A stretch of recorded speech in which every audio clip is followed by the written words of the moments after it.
With radical acts of care, pioneers make a stand, not for memorial, but for resonance.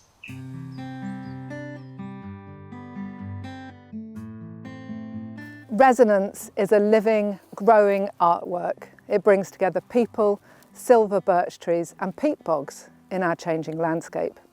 It's a convener, a connector and a catalyst for new relationships, for community action and conversations about land use and change.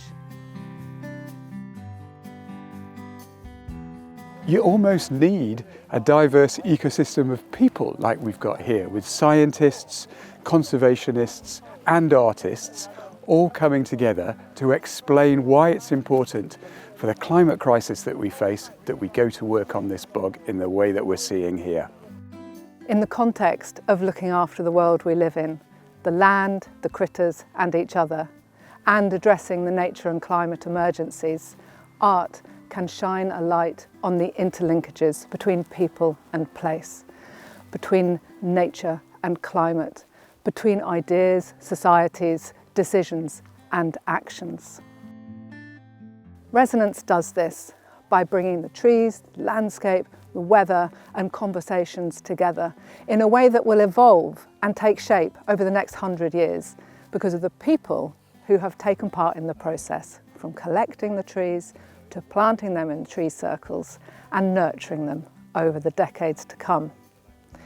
The project will be bringing together climate scientists, soil specialists, farmers, hydrologists, system thinkers, people from a lot of different disciplines. And this is really important because the scale of the change, the scale of the challenge that we're all facing requires that we come together, that we create spaces for people to share ideas, to share knowledge, to motivate one another, to learn from mistakes and move forward in a way that really will make a difference.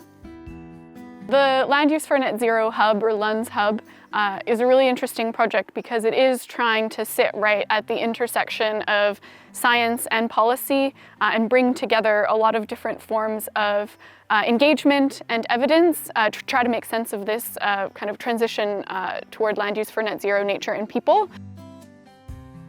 My science head and my carbon head says that peatlands are our largest terrestrial store of carbon on the planet, and they only make up about 3% of the land area. So a tiny proportion of the land makes up the largest store of carbon on the land. They're only second behind the world's oceans when we look at total carbon storage on our globe. So they're huge potent stores of carbon.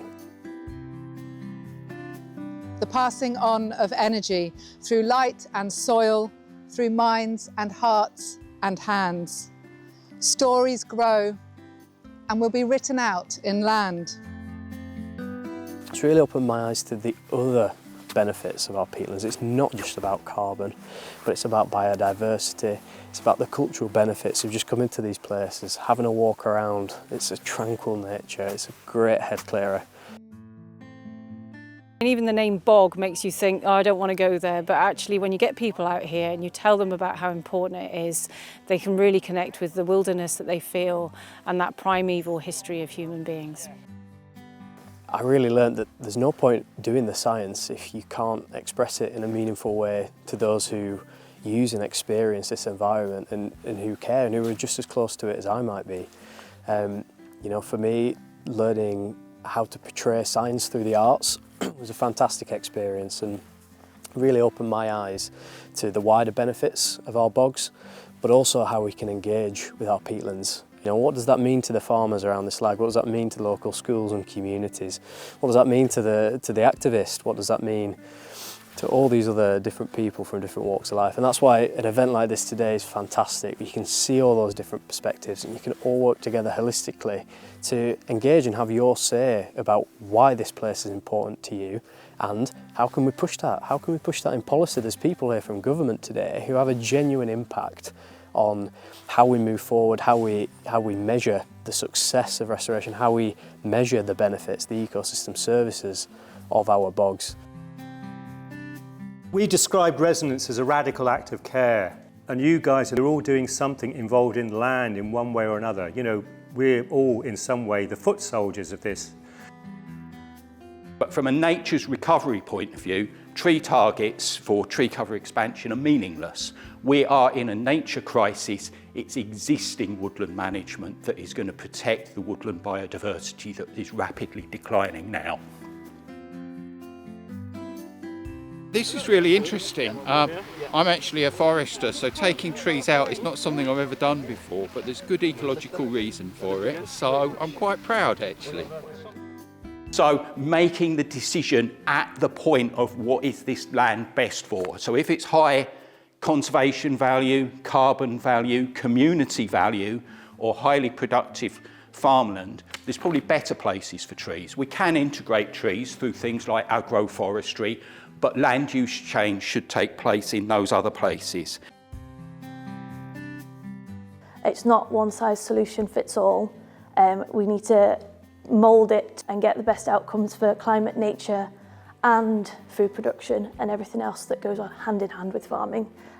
Particularly in the Lake District, our heritage, those hefted flocks, commoning systems and native breeds, they're really, really key that we look after them for future years. I think different farmers, different landowners will have different journeys. I think that people are very keen to learn and understand more, but I think we have to be flexible in how that is delivered and talk to farmers on their level, communicate with them, speak to them about what they want and how it can work with their existing situation. Working together, not against each other. But of course, evidence comes from lots of different places and specialism sits in lots of different areas. So it's not all modelling, it's also what it feels like to be on a bog and to see that process of restoration happening and going from industrial site of no hope to something that now has potential and demonstrates healing.